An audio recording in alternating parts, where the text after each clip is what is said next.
in everyday life, we meet people who believe in such things as omens, good or bad, witchcraft, and superstitions.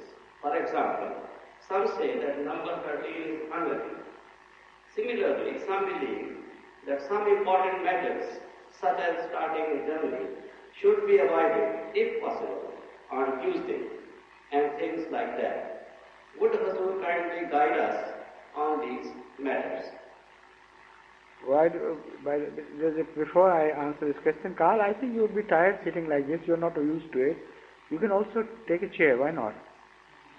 Are you all right? Sure? I see.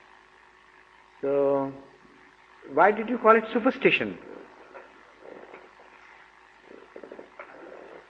Why do you call all these things superstition?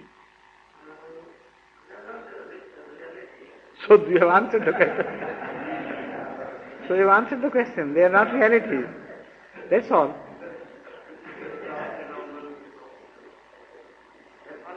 You have answered it yourself by saying they are not realities. This is why you ask, and you call them superstitions. What would you call it? You would call it a cult. That's again this one and the same thing. Fine? Let them. Don't interfere with them. Do you believe? So leave the question which you don't believe and I don't believe either. Why do you discuss that? Meaningless.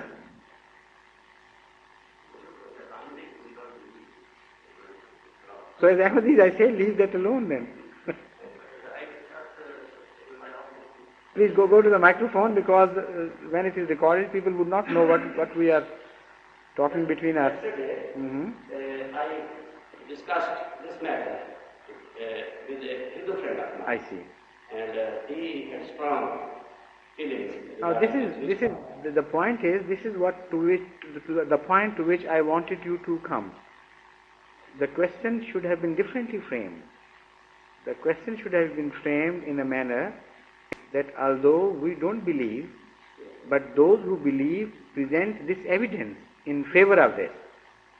So in view of that evidence, what should be our attitude? Then we will examine the evidence, and then this would be a valid question. But when you don't ask this in this form, then I have nothing to offer as answer. So if you discuss this matter with a Hindu friend who believed in this witchcraft, the answer would be different in every situation. A particular Hindu may believe in a certain form of witchcraft, and another Hindu may believe in another form of witchcraft. An Indian may believe in one form, and an African or many Africans may believe in many other various forms. So, unless I hear a particular case described, I can't opine on that. So if you could not satisfy your Hindu friend and you thought his evidence was overwhelming against you, then you can always come to me for help. Tell me now, what was it which found you in a difficult situation? He gave me a long story. Somebody was ill and they called the Panditji, and Panditji cured him and all this. He told me a story. Yes. As far as story was concerned, after that I had no time to discuss with him. Yes. But then I went with my one Hindu, I think he was Hindu, and one Singh friend. Yes. His name is Mr. Harman Singh. Yes. And I started the same subject with them, in a way. And they also said that there is a mention of witchcraft and all this. And they started discussing that too. Yes. But what I told them, I am 63 now, and during my whole life period, I have never seen any witchcraft or anything. Yourself. That is an example that we don't believe. And no, but that is not. No, but that is not an evidence of negation of witchcraft. You have not seen many things which have an existence. Our community as a whole. You are not seeing a thing is no proof against something. And moreover, in logic they say the lack of evidence is not a proof against the existence of something. There has to be a positive proof of negation of something. Otherwise, just lack of knowledge is no proof.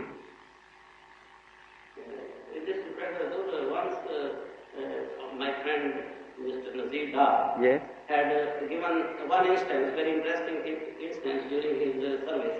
He had to find out some witchcraft and all this. And then ultimately he found that was something which was not real. That may be. But maybe because he came across something unreal. That doesn't show that the real cannot happen. There's no evidence whatsoever. If he happened to have come across something which was unreal, how can you claim that because of this there cannot be any reality in existence?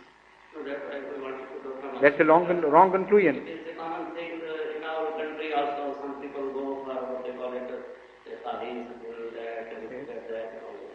I don't know many. All these things are such a jumble of so many things. You want me to contradict them all in just one sweep of hand. That's not possible. That will be unreal of me to do that. I don't know by which witchcraft what is meant by one particular person, and there may be some reality in some claims, and that reality would still not contradict with the general concept of things as we have. So, in generalizations, I can't reject something in toto. Unless somebody provides something positive, and I have the chance and means to examine that claim, I can't reject, nor should you do that. Why should you go on rejecting something unnecessarily, unless it comes into clash with your principal views, fundamental views, and then the onus is on your shoulders to prove that claim to be wrong. But in these generalities, I simply can't find anything. What I wanted is guidance, we try to... This is knowledge. The guidance we want I'm to giving. answer them. So this is the guidance. This is the guidance. We generalize that. We can't say much about No, what I'm telling you, what I'm trying to teach you is this, that don't be hasty in rejecting any claim. If you have not means enough to investigate and find an evidence, the best attitude you can adopt is that we don't know and we don't believe. That's all. Ask for the evidence from the other party. A tale is no evidence. So the best attitude you can adopt is that of agnosticism. You say, I have not enough evidence, you are telling the tale is not satisfying, it's not convincing to me, so next time choose someone else for telling this tale. That would be reasonable. But to go into debate without knowing the basic facts and rejecting things, that is an irrational approach. Yes, the best attitude you can take is this, that so far, whenever an investigation was made, no evidence was found by neutral investigators of the existence of the so far claimed witchcraft. That is the correct position. But some things are called witchcraft or were labeled witchcraft earlier, yet the Holy Quran gives us evidence that they did produce certain things, and that witchcraft was something like mesmerism.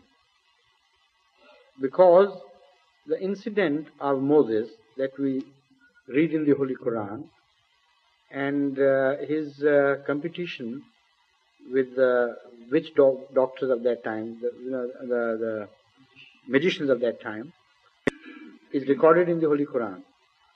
And the Holy Quran does not reject their claim to be a sort of magician. It describes the nature of their magic. It says, Saharu ayunan nase. They influenced the eyes of the people. Now, Saharu ayunan nase has been explained variously. Some scholars tend to believe that by that means a trick was played upon the eyes of the people.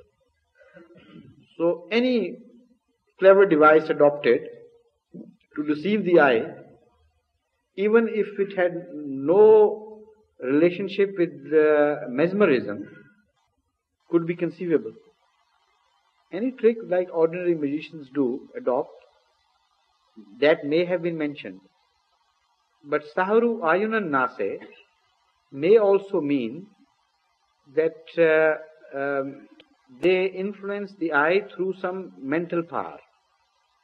And the present day investigation by scientists tends to prove, although no final round proof has been established, but so far the consensus of opinion among the scientists who are investigating into this is this, that the brain has definitely a certain power which can influence other brains, which can influence the vision, the hearing, and other perceptions.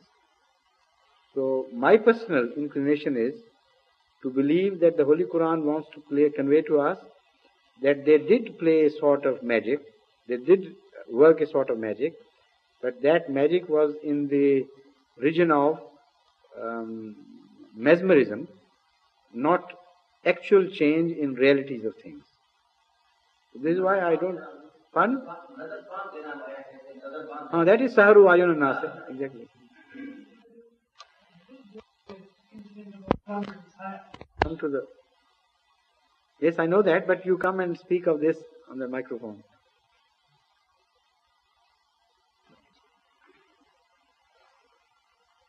So there is from Messiah, one Hindu person who was used to do the mesmerism, came in Qadian while Muslim delivering a khutbah, and he decided to mesmerize him, yes. Attention. And due to his, and in fact, as he was putting attention on Prophet Messiah, he saw in his old age that some lions coming on him. And he thought...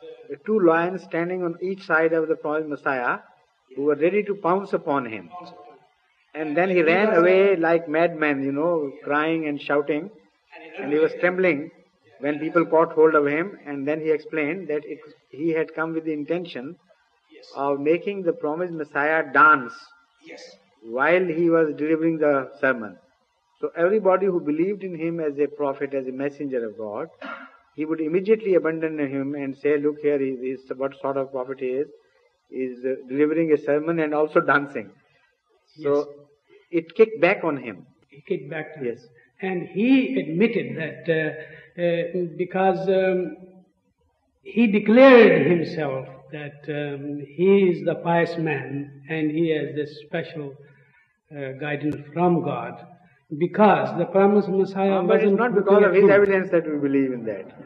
No, what I read was that later on he has a communication with promised Messiah, and it's written that he is really, No, that incident is only significant to the extent that some enemy admitted his defeat and frustration. Yes. And that enemy was a sort of mesmerist who that was his magic. And when he tried to work that magic on Hazrat Masih Maud Islam, it bounced back on him. While normally this does not happen. If there is a strong-minded person and you want to influence him through mesmerism, either he begins to be influenced or he resists that influence and nothing happens. But for that to bounce back on you in a different form of which you are not conceiving, that is a sign that some supernatural phenomena was taking place at that time. It was not an ordinary mesmerism. So this is exactly what is mentioned in that incident of Moses versus the magicians of the time.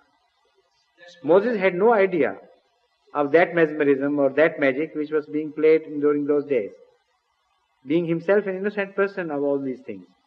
So whatever was taking place on behalf of Moses was not by his own inner being or his own mental power, but by the power which was behind him. So these two incidents are quite similar in this respect. That's why the Prophet says, said in his one of his verses. Not that is why, but that is one of the reasons. Well, that it happened. He had certain attributes, certain qualities. Yes, correct.